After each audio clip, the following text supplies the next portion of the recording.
प्यारे बच्चों, मैं बलवीर सिंह, प्रवक्ता बाजोरिया इंटर कॉलेज सहारनपुर, अधिकोषण तत्व के विषय में आपको पहला टॉपिक वस्तु विनिमय के बारे में बताएंगे।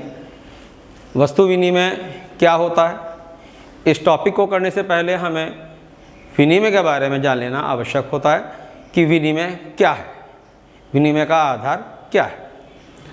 वस्तु विनिमय का अर्थ जानने के लिए पहले हमें विनिमय का अर्थ जानना आवश्यक होता है। विनिमय का मतलब होता है एक्सचेंज। एक्सचेंज का मतलब है बदलना। बदलने का मतलब है अपनी आवश्यकता की वस्तु को दूसरे की आवश्यकता की वस्तु के आधार पर तय करके उसको बदलना, उसको विनिमय कहते हैं। विनिमय का अर्थ मानव सभ्यता के प्रारंभिक समय में जब मुद्रा प्रचलन में नहीं थी, उस समय मनुष्य अपनी आवश्यकताओं को पूरी करने के लिए आपसी आदान प्रदान किया करते थे। आदान प्रदान की इस प्रक्रिया को विनिमय कहते हैं। जब व्यक्ति के पास, जब समाज के पास कोई धन नहीं था, तो वस्तु के बदले में आदान प्रदान करके ही अपने उपभोग की, अपने उपयोग की वस्तु को पूरा किया करते थे, और इस प्रक्रिया को हम विनिमय कहते हैं। विनिमय की परिभाषा विभिन्न विद्वानों के अपने शब्दों में विनिमय को इस प्रकार से परिभाषित किया है। मार्शल लिखते हैं, दो पक्षों के बीच होने वाले ऐच्छिक और पारस्परिक हस्तांतरण को विनिमय कहते हैं। ऐच्छिक होना चाहिए, जोर जबरदस्ती बिल्कुल ना हो, और पारस्परिक हस्तांतरण हो। पारस्परिक का मतलब है आपस में हस्तांतरण ना हो, बीच में मीडिएटर जो मध्यम जो होता है, जो एजेंट जो होता है, एजेंट की कोई सुविधा बीच में ना हो। विश्लेषण क्या है इसका? दो पक्षों का होना, कम से कम दो पक्ष होने चाहिए, कम से कम 3 भी हो सकते हैं और 4 भी हो सकते हैं, लेकिन दो पक्षों का होना अत्यंत आवश्यक है। 2 से ज़्यादा पक्ष क्यों होंगे, कैसे होंगे? इसके लिए जो वस्तु हमारी होती है, उस वस्तु के अकॉर्डिंग हमें अपने पक्षों का निर्धारण करना पड़ता है। ऐच्छिक का मतलब है अपनी इच्छा से, जिसमें किसी प्रकार की कोई जबरदस्ती ना हो। पारस्परिक हस्तांतरण का होना और धन का अभाव होना। विनिमय केवल तभी संभव है जब धन ना हो। अगर धन के साथ विनिमय है तो वो मुद्रा विनिमय कहलाता है, वो वस्तु विनिमय या विनिमय की श्रेणी में नहीं आएगा। धन का अभाव होना चाहिए, अर्थात समाज में धन ना के बराबर हो, समाज में धन ना के बराबर हो। विनिमय का लाभ, विनिमय के लाभ में सबसे पहले विनिमय से संबंधित सभी पक्षों को लाभ होता है। सभी पक्ष अपनी आवश्यकताओं की वस्तु प्राप्त कर लेते हैं। कितने पक्ष हैं? 2। कम से कम 2 पक्षों को लाभ होगा, कम से कम 2 पक्षों को लाभ होगा। और 2 पक्षों को लाभ होने का मतलब ये है कि उनका आपस में जो आवश्यकता होती है, उस आवश्यकता की वस्तु को वो प्राप्त कर लेते हैं। जैसे मैं आपको उदाहरण के तौर पे कहता हूँ, मेरे पास गाय है और आपके पास भेड़ है। आपको गाय चाहिए, मुझे भेड़ चाहिए। आपस में गाय के बदले में भेड़ और भेड़ के बदले में गाय का हस्तांतरण आपस में कर लिया। इसमें 2 पक्ष भी हो गए, ऐच्छिक भी हो गया और हस्तांतरण भी हो गया। उसके बाद है श्रम विभाजन का लाभ संभव होता है। श्रम विभाजन उद्योग की इकाई का एक भाग होता है। उद्योग की इकाई का एक भाग होता है, जिसके परिणाम स्वरूप विभाजन से मिलने वाले सभी लाभ उत्पादक को होने लगते हैं। जो उत्पादक हमारा होता है, उस उत्पादक को तमाम प्रकार के लाभ मिलने होते हैं। जैसे एक व्यक्ति अकाउंटेंट है, उसको अकाउंटेंट का लाभ मिलेगा। एक व्यक्ति मात्र साधारण श्रमिक है, उसको साधारण श्रमिक का लाभ मिलेगा। एक व्यक्ति मैनेजर है, उसको मैनेजर का लाभ मिलेगा। आर्थिक संकट काल में विनिमय के माध्यम से कष्टों को दूर किया जा सकता है।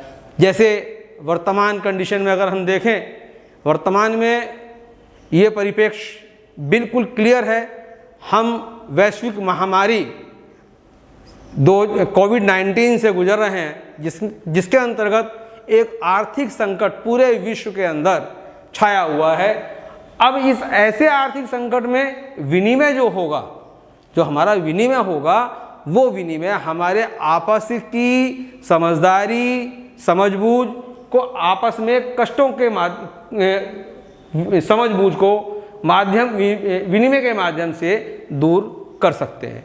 मैं दोबारा से एक बार फिर रिपीट कर देता हूं, आर्थिक संकट काल में विनिमय के माध्यम से कष्टों को दूर किया जा सकता है।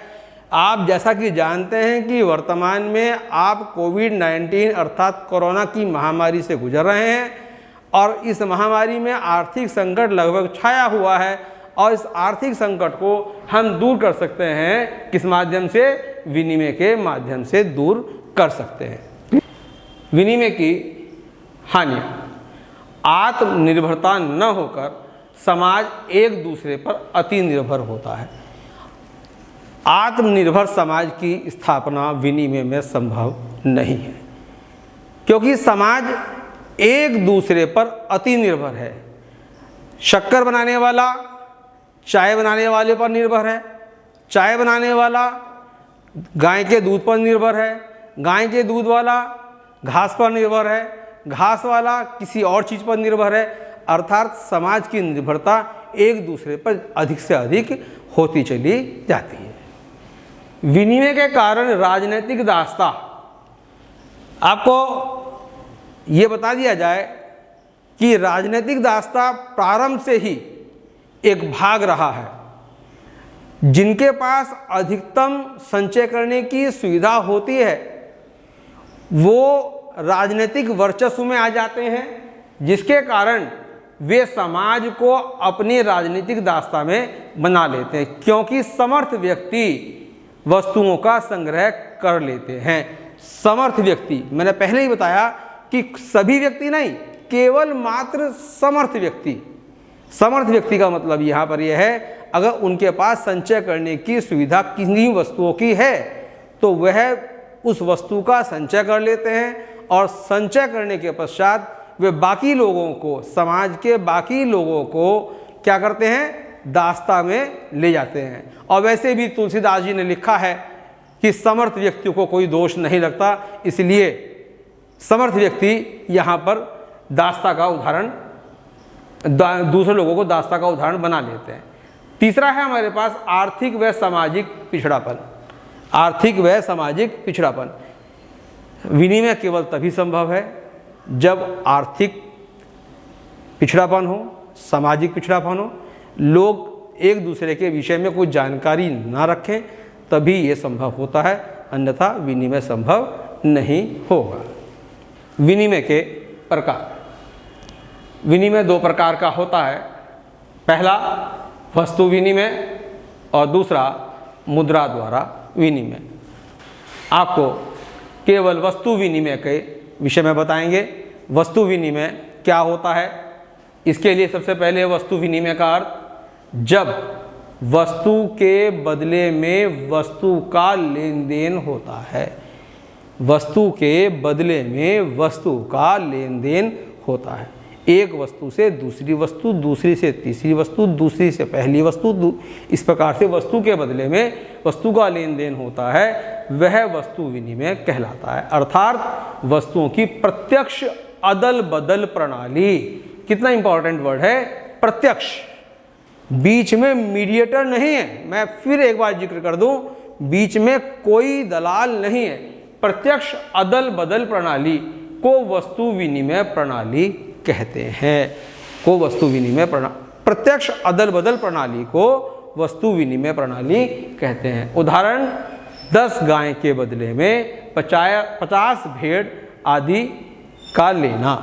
10 गाय के बदले में एक व्यक्ति के पास, जैसे सपोज करो ए व्यक्ति है, ए व्यक्ति को भेड़ की आवश्यकता है, उसके पास गाय हैं, वह अपनी 10 गाय को बदले में भेड़ चाहता है, तो वह ऐसे व्यक्ति को ढूंढेगा जिसके पास भेड़ है, और वह शर्त ये हो गई कि वह भेड़ वाला व्यक्ति गायें भी लेने का इच्छुक हो तो आपस में प्रत्यक्ष अदल बदल प्रणाली हो जाएगी और इस अदल बदल प्रणाली को ही हम वस्तु विनिमय कहते हैं।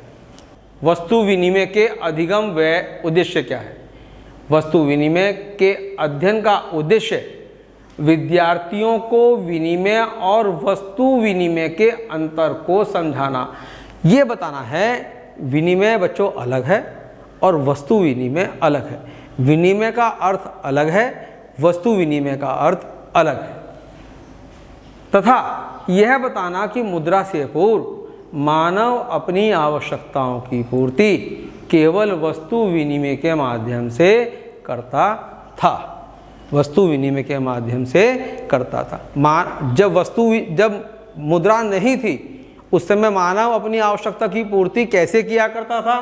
तो उत्तर मिलता है वस्तु विनिमय के माध्यम से। वस्तु विनिमय के माध्यम से पूरी किया करता था। दूसरा, वस्तु विनिमय का उद्देश्य छात्रों को यह भी बताना है कि वस्तु के बदले में वस्तु का विनिमय करके समाज अपनी आवश्यकताओं की पूर्ति करता था। अब आपका उद्देश्य क्या है कि मनुष्य अपनी आवश्यकताओं की पूर्ति कैसे किया करता था? मनुष्य अपनी आवश्यकताओं की पूर्ति वस्तु के बदले में वस्तु को लेन देन करके पूरी किया करता था। वस्तु विनिमय की आवश्यक दशाएं, कम से कम 2 व्यक्तियों का होना। एक प्रश्न यहाँ पर अपने आप ही निकलता है कि कम से कम 2 व्यक्तियों का होना। क्या 2 से अधिक व्यक्ति भी विनिमय कर सकते हैं? वस्तु विनिमय कर सकते हैं? बिल्कुल कर सकते हैं। वो कैसे? ए, बे और से 3 व्यक्ति हैं। ए के पास गाय है, बे के पास भेड़ है, से के पास शक्कर है। से के पास शक्कर है। अब यहाँ पर ए वाले को, ए को क्या चाहिए? भेड़ चाहिए। लेकिन बे को गाय नहीं चाहिए, बे को शक्कर चाहिए। तो आपस में तीनों मिलकर के अपनी आवश्यकताओं की पूर्ति कर लेंगे। मुद्रा का चलन में न होना, मुद्रा चलन में नहीं होगी। वस्तु विनिमय केवल तभी संभव है जब मुद्रा समाज में ना हो। अगर मुद्रा समाज के अंदर अवेलेबल है, समाज में उपलब्ध है, तो वस्तु विनिमय संभव नहीं होगा। नेक्स्ट, यातायात सुविधाओं का न होना, अर्थात ट्रांसपोर्ट जो सुविधाएं हमारी हैं, समाज में इतना पिछड़ापन हो कि समाज के पास यातायात के साधन ना हो। जैसे आज की डेट में भी वस्तु विनिमय होता होगा, ऐसी मेरी संभावना है। अगर एक पहाड़ी गांव में अगर हम पहुंचते हैं जहां कोई दुकान नहीं है, वहां किसी व्यक्ति को किसी चीज़ की आवश्यकता है, तो ट्रांसपोर्ट सुविधा भी नहीं है, दुकान भी नहीं है, तो संभव है कि आपस के लेन देन से ही वो उसको पूरा करते हों। समाज का पिछड़ा होना, समाज अगर पिछड़ा हुआ है, समाज की आवश्यकताएं कम हैं, समाज पिछड़ा हुआ है, समाज की आवश्यकताएं कम हैं, केवल रोटी और कपड़े की आवश्यकता है, मकान की भी आवश्यकता नहीं है, ऐसी कंडीशन में ही वस्तु विनिमय संभव है। अगर समाज में आवश्यकताएं अधिक हैं तो वस्तु विनिमय संभव नहीं होगा। आवश्यकताओं का कम होना, अर्थात आवश्यकताओं का होना या सीमित आवश्यकताओं का होना। समाज अगर पिछड़ा हुआ है तो समाज का पिछड़ापन ही इस बात को दर्शाता है कि समाज में केवल आवश्यकताओं की पूर्ति ही की जा सकती है और दूसरी आवश्यकताओं की पूर्ति वस्तु विनिमय के माध्यम से संभव नहीं है। अब वस्तु विनिमय के लाभ। वस्तु विनिमय एक सरल प्रणाली है, इसमें केवल आपसी सहमति चाहिए। केवल इसलिए यह एक सरल प्रणाली है, केवल सरल प्रणाली है क्योंकि आपसी सहमति के आधार पर ही विनिमय हो जाता है। वस्तु का संग्रह व केंद्रीयकरण न होना, इस बात को पहले बता दिया गया है कि वस्तु विनिमय में वस्तु का संग्रह संभव नहीं है। केवल और केवल समर्थ व्यक्ति ही वस्तु विनिमय के आधार पर वस्तुओं का संग्रह कर सकते हैं। श्रम विभाजन का विस्तार होना, जिसका लाभ उत्पादक और उपभोक्ता दोनों को होता है। श्रम विभाजन का मतलब सीधे सीधे उत्पादक से होता है। पहले भी बता दिया गया है कि उत्पादन से उपभोग तक जितनी भी प्रक्रियाएं होती हैं वो सब श्रम विभाजन का आधार कहलाती हैं। प्राय वस्तु विनिमय में स्थायी कीमत नहीं होती। स्थायी कीमत केवल कब होती है? जब आपके पास धन होता है। स्थायी कीमत कब होती है? जब आपके पास कोई सिस्टम होता है, जब कोई सिद्धांत होता है। वस्तु विनिमय में आपकी आवश्यकता देखी जाती है कि आपकी आवश्यकताएं कितनी हैं, आपकी आवश्यकताएं कितनी हैं, और उसी आवश्यकताओं के आधार पर कीमत का निर्धारण कर दिया जाता है। वस्तु विनिमय के दोष, दोहरे संयोग के अभाव के कारण वस्तु विनिमय में कठिनाई होती है। दोहरे संयोग का मतलब यहाँ पर यह है कि ए और बे दोनों को एक दूसरे की आवश्यकता हो, तभी वस्तु विनिमय संभव है। अगर ए को बे की आवश्यकता है लेकिन बे को ए की आवश्यकता नहीं है तो वस्तु विनिमय संभव नहीं है। संचय करने में असुविधा होती है। संचय का मतलब यहाँ पर यह है कि जो व्यक्ति जिस चीज़ को रख रहा है, जिस व्यक्ति के पास जो चीज़ है उसे वह संचय कर पाता है या नहीं कर पाता। संचय करने में असुविधा रहती है। असुविधा का मतलब यहाँ पर है, उदाहरण के तौर पर आपको ये बता दिया जाए, बहुत सिंपल सा उदाहरण लिया जाए। आप अनाज का उदाहरण ले लीजिए। अनाज कितने समय तक आप संचय कर सकते हैं? अनाज कितने समय तक आप संचय, गेहूं का संचय करना है, गेहूं कितने समय तक संचय आप कर सकते हैं? 1 वर्ष तक, 2 वर्ष तक, 3 वर्ष तक, 4 वर्ष तक, 5 वर्ष तक। अब आवश्यकता आपको कब है? आवश्यकता आपको 20 साल के बाद है, तो 20 साल तक आप संचय नहीं कर सकते। अगर आपके पास गाय है तो गाय का संचय आप कब तक कर सकते हैं? आपके पास भेड़ है, भेड़ का संचय आप कब तक कर सकते हैं? कब तक कर सकते हैं? इस चीज़ का विषय लेना। सर्वमान्य मूल्यमापन का अभाव रहता है। सर्वमान्य मूल्यमापन, कोई भी एक मूल्यमापन नहीं होता। अगर एक व्यक्ति को 10 भेड़ के बदले में 1 गाय देनी है, लेकिन गाय वाला ये कहता है कि मुझे 11 भेड़ चाहिए, अब 11 भेड़ कहाँ से लेकर आए? उसके पास तो मात्र भेड़ ही 10 हैं और मापन कोई है नहीं, मूल्य कोई है नहीं। इसलिए यहाँ पर सर्वमान्य मूल्य मापन का अभाव रहता है। हस्तांतरण, हस्तांतरण का मतलब है हाथ से हाथ। स्थानांतरण का मतलब है एक स्थान से दूसरे स्थान पर। दोनों शब्द अलग अलग हैं और दोनों में ही वस्तु विनिमय में असुविधा रहती थी। दोनों में ही वस्तु विनिमय में असुविधा रहती थी। हाथ से हाथ में भी असुविधा थी और स्थान से स्थान में भी असुविधा थी, दोनों ही। अगर हमारे पास हाथ से हाथ लेकर चलना है तो तब भी असुविधा रहती थी, और हमें कोई चीज़ सहारनपुर से कोई चीज़ मेरठ लेकर जानी है, कोई चीज़ मेरठ लेकर जानी है, कैसे लेकर जाएं उस वस्तु विनिमय के काल में? वस्तु विनिमय के काल में उसको कैसे लेकर जाएं? सपोज करो मेरे पास गाय हैं, मैं गाय मेरठ कैसे लेकर जाऊंगा? तो उसमें भी असुविधा होती थी। सारांश, एक बार बच्चों पूरी चीज़ का सारांश देख लेते हैं कि हमने टॉपिक में क्या चीज़ सीखा है और क्या चीज़ में हमने वस्तु के बदले में वस्तु का विनिमय, वस्तु विनिमय कहलाता है। वस्तु विनिमय क्या है? वस्तु के बदले में वस्तु का विनिमय, और कुछ नहीं इसके अलावा। कम से कम 2 व्यक्तियों का होना। वस्तु विनिमय केवल कब होगा? जब कम से कम 2 वस्तुएं हो, 2 व्यक्ति होंगे। 2 से अधिक हो जाए कोई दिक्कत नहीं, 2 से कम नहीं होने चाहिए। संचय, संग्रहण, मापन, विभाजन, वस्तु विनिमय की कठिनाई भी है, वस्तु विनिमय का दोष भी है। केवल दोष ही नहीं, कठिनाई भी है। संचय करने में कठिनाई होती थी, संग्रहण करने में कठिनाई होती थी, मापन नहीं था किसी भी कंडीशन में, उदाहरण के तौर पर आपको बताया गया है। विभाजन नहीं हो सकता था। एक व्यक्ति कहता है कि मुझे 3 गाय के बदले में 20 भेड़ चाहिए, लेकिन मेरे पास 2 गायें हैं, लेकिन अब गाय का विभाजन संभव नहीं है, भेड़ का विभाजन संभव नहीं है। वस्तु विनिमय का सबसे बड़ा दोष है। उपरोक्त दोषों के कारण ही मुद्रा का जन्म हुआ है। ये बच्चों अगर नेक्स्ट टॉपिक का पार्ट है हमारा कि वस्तु विनिमय के दोष जितने भी हुए हैं उन दोषों को दूर करने के लिए ही हमारी मुद्रा का जन्म हुआ है। जब इसके अगले टॉपिक को हम पढ़ेंगे तो मुद्रा का जन्म कब हुआ, क्यों हुआ, कैसे हुआ, वो वस्तु विनिमय के दोष के कारण हुआ है।